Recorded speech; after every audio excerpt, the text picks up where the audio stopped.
All right, here today I have Mr. George Hargrave, one of Salisbury's best golfers of all time. Played some of the top-notch golfers here in Salisbury. Him and Charlie Gillespie, and beat some of the top golfers here in Salisbury. Hey, George, quickly, could you tell me about the match that you and Mr. Gillespie had at Foxwood against Ed and Harry Welch?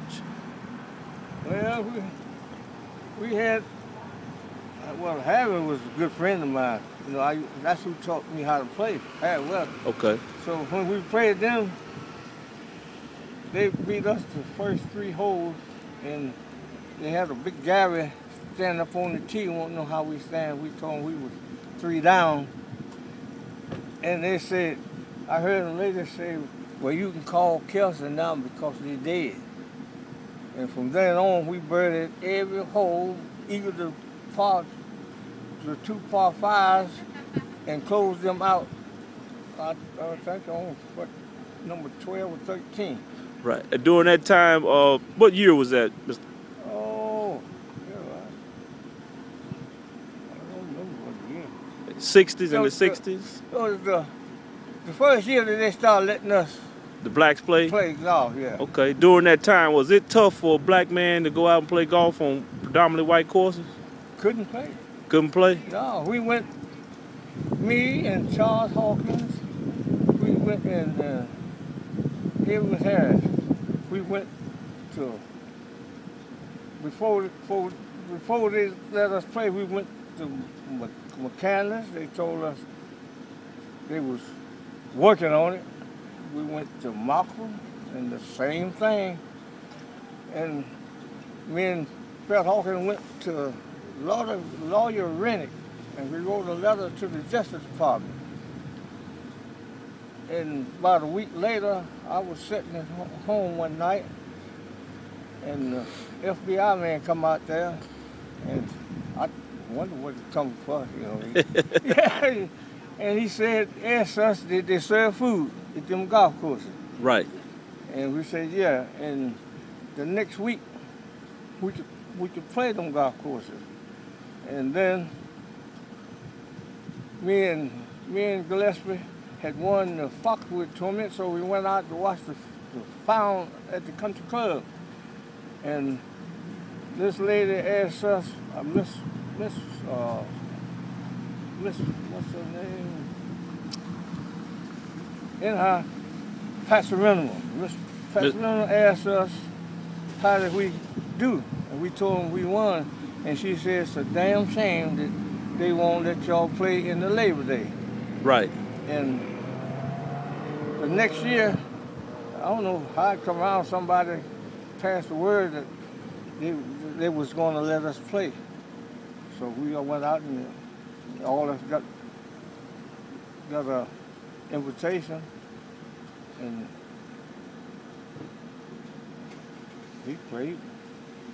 Me and Gillespie, we made the championship every year, but we never did win. But we'd win 2 or 3 matches, but we'd always get beat. Right. Yeah, and I know George. You know, when I started playing golf, man, I started hearing your name. Matter of fact, you probably one of the guys that's most influential in my life in playing the game, because you gave me a set of clubs and I started from nothing, man. So I'm indebted to you for that. But at the same time, that's why I go out and do what I do. George, could you also tell us about you had a hole-in-one and actually won a car, and you didn't get the car? Yeah. At Corbin Hills in the council tournament, they announced that they was giving a car away for a hole-in-one, and on number 11, it's number 2 now, but number 11, I made a hole-in-one, and when I got back to the clubhouse, the man said, we got bad news. Roger Van Counter didn't get to put insurance on it. He overslept, didn't get the insurance on it. So I didn't get no car. But everybody was mad, and some fellas said, somebody give me a car. So Ralph Williams on the jewelry store, he said the man got to have something. So he went to the jewelry store and gave me a putter that weighed about 5 pounds. You couldn't putt with it.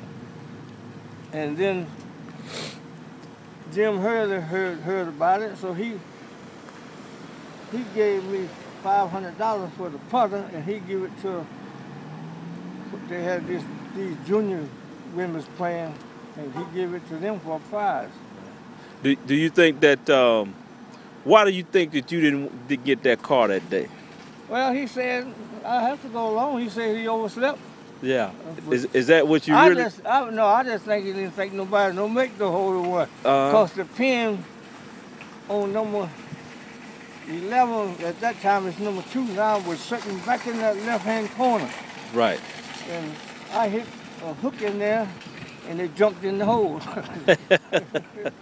Well, I'll tell you what, George, you've definitely been a pioneer for a lot of young men that came after you to play the game of golf. You know, you were around the time with great uncle Charlie Sifford and the rest of those guys that that were trailblazers in this sport as well. And I think Rowan County definitely needs to recognize some of the past black golfers as they went through hell during a point in time in order to get to this point. So anything else you'd like to say to the audience before I let you go?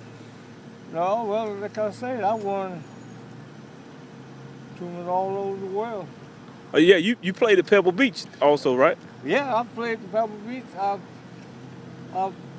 won the All Navy, won the All Service, and I won.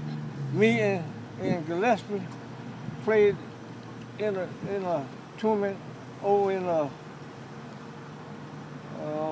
Philippines, and Trevino and Moody was on that team, and they said that they didn't give the tournament to them, but we wound up winning. Y'all beat Trevino? Yeah, he was in the Army. It was what they call a Phil American tournament.